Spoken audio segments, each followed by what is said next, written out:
What's up, everybody? I'm Dear Gamer. Welcome back to the channel today. We are back, and today I want to talk about the whole situation going on with the arena ranking system, and also slight talk about the difficulty elements of the game because it comes up in every one of my streams, and people always asking my opinion on. So I want to make a video like centering that idea. So family, without further ado, let's dive in. The craziest thing is, first, I like this whole situation they got going on right now. It makes the game feel alive with the whole announcements, the ranking system. But the problem is, the ranking system is the challenge. So, if you look at the ranks, all the top players are all PC, and you're telling me that you're beating this fool in 17 seconds, etc., etc. I think the problem with that is, it's funny that there's no other platforms on top. It's all PC, and the reason why is because people are modifying their game to get these records. Because how does it go from 3, 4, 6, then everybody is here? And that's where the number of average, the notion of averages comes out and exposes the truth. There's going to be a great majority of people are going to be a certain level, which you see here. Everyone's 8 minutes, 8 minutes, 8 minutes, etc. But then there's going to be outliers, and believable outliers would be individuals that are like here, that maybe, okay, this dude probably popped off, okay, maybe, but when you start getting to this category, it's like, come on. And I feel like, but what do you gain? What do you gain by having such a quick time up here? Because all it does is tell Capcom, hey, ban my account. That's all you're doing. You're telling Capcom, hey, you know, I'm a cheater, ban my account. Especially since the whole situation happened with Capcom, where there was that tournament and someone was using that Chun-Li mod, and it was a little more explicit than it should have been. And I think in that situation, that was on the nationals, that was on a live stage, on a live platform. Capcom doesn't want that kind of stuff being associated with their games. That's why they started like going down on mods and people that are modding their game. And I feel like there's two kind of arguments here. There's people that mod their game because they want to have some quality of life features that improve their experience, and people that mod their game because they want an advantage in the game that's going to make their game easier for them. And I think that's where it kind of flirts with the difficulty elements of the game. People are like, oh my god, the game is too easy, the game's too easy. If the game's too easy, why are you modding your game? And I'm also hearing like people that mod their game for like aesthetics features, like weapon, layered weapon, those kind of things. I mean, they're flirting. And Capcom's coming after those people as well, because anything that you do that's not included in the game when the game is launched is a mod. And that's like tampering with the game. We'll go to the Rathian quest right here. Same thing. 13 seconds, 2 minutes, and you go to the next page, and boom. This is where the majority of people are. They're going to be outliers. They're going to be outliers. They're going to get it done a lot quicker, a lot slower. And the problem is everybody wants their name on this list to show how good they are. But if you're using modification to get there, then like you gain nothing. And I think this all comes down to, like, as a younger individual, these rankings, competitive rankings, they matter because at that point in your life, you haven't really accomplished much. You know, you're just going through life. So like your favorite game, showing your friends I'm #1 on the list is like a big deal. But the problem with that, as you get older, you start realizing that other things are more important. Like how you rank in a video game is not that important. I think this is a cool element that shows the skill of some people, because they see that their time frame makes them, I have a faster time than you, I'm better than you, I'm better than this individual, I'm the best. And I feel like that's where people start to cheat. Whenever there's some fierce competition like that, that's when people start cheating. So I feel like it's funny. I think like I heard people saying that Capcom's going through and banning people that have used mods in their games in the arena. And I feel like you're flirting. And if you feel that Capcom shouldn't comment below, I want to hear your opinion. But the next thing I want to talk about is, if you look at the Nexus mod, if you look on there, most of the things that people are modding are things that make the game easier. Like the biggest one is when you go into a quest with some random people, and the quest is you get 200 rare parts for your artisan weapons, or you get one-shot bosses. That's why you see some people that are level hunter rank 999 the first week. And it's like, bro, that's not possible for you to be that high level already. And the reason you're there is because you're using the mod. And I think a lot of time is for showboating. People want to show they think high hunter rank means they're skilled, they're better than everybody else, or they're that much more committed, which it just seems silly to me.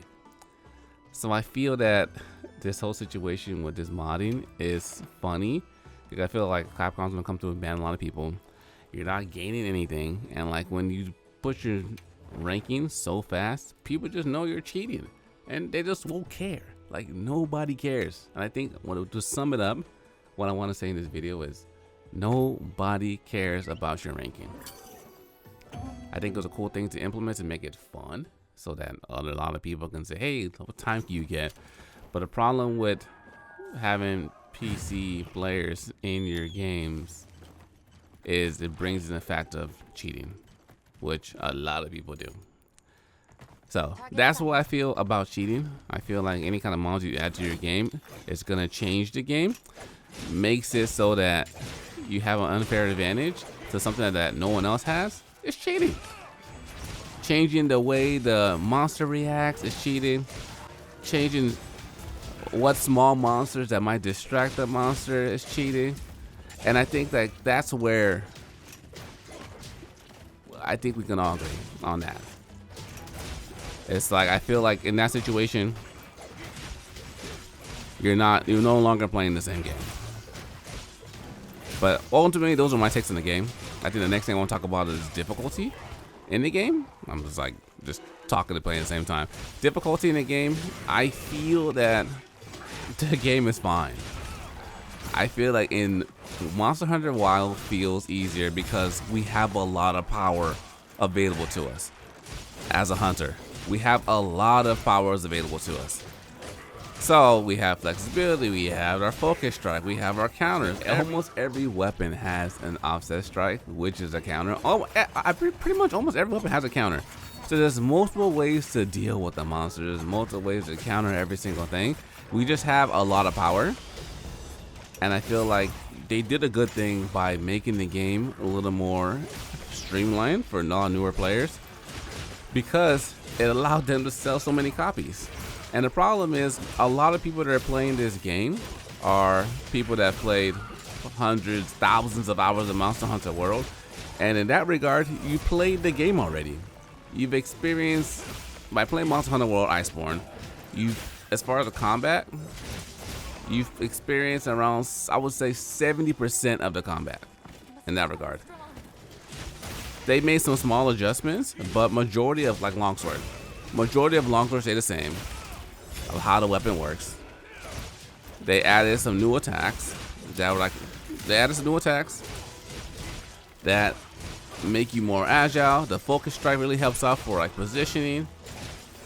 So there's a lot of things they did to give us a lot more mobility. And that's the kind of same argument in Rise. Everyone's like, oh, Rise is too easy. You're right, it was easy because we had a lot of mobility until Sunbreak came out and they went really, really hard and aggressive with the game and the monsters. And that's where things really got crazy. And I feel like our first taste of that was Zoshia, that they're gonna come back and go hard in the game because of the fact that a lot of people complain that the game is too easy, and Capcom listens. They listen, and they're gonna come back and deliver. So I'm excited to see how they continue to up the ante on the game, because one thing they talked about is they said that the fact that Zoshia was difficult, but also in the next update, they're making changes to the Rarity 8 monsters as far as the health pool, their behaviors, how they act. So it's only gonna get more challenging from here. But to answer the question, do I feel the base game is too easy? I feel I can't answer that because I play too much of the game. I play too much Monster Hunter to the fact that I know the game and the monsters, and I know how monsters normally would react. So for me, I felt the game was fine, and I felt it was good for newcomers to come in. But based on what they did with Tempered Mitsune, what they did with Zoshia, I can already see, yeah, they're kicking it up. They're kicking it up. Oh, look, I gotta be. Well, we could dive in. Well, I was talking and stuff. I wasn't really paying attention to this fight. But this is my thoughts on the modern situation, the ranking situation. I think it's funny. I think nobody cares what rank people are.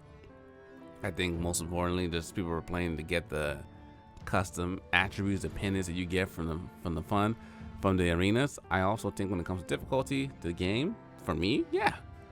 I mean, World Iceborne was easy, you know, because once you start learning the weapons, start getting your builds together, the game gets easier and easier.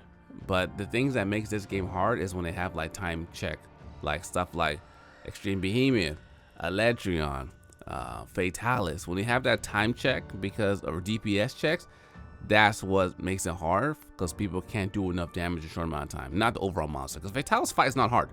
Fatalis isn't hard. It's just a matter of do you do enough damage before the timer runs out? That was a challenge. Extreme Behemoth wasn't hard. It just, you do enough damage before he did his ultimate that knocks you out. So I feel like those are kind of things that people think equals difficulty in the game. So I could see them having more skill checks or DPS checks in their future monsters when they're coming out with some more updates. But here are my thoughts on all the things that are coming out, all the things that are happening. Thanks for watching. Stay smooth till next time. Dear Gamers, signing out.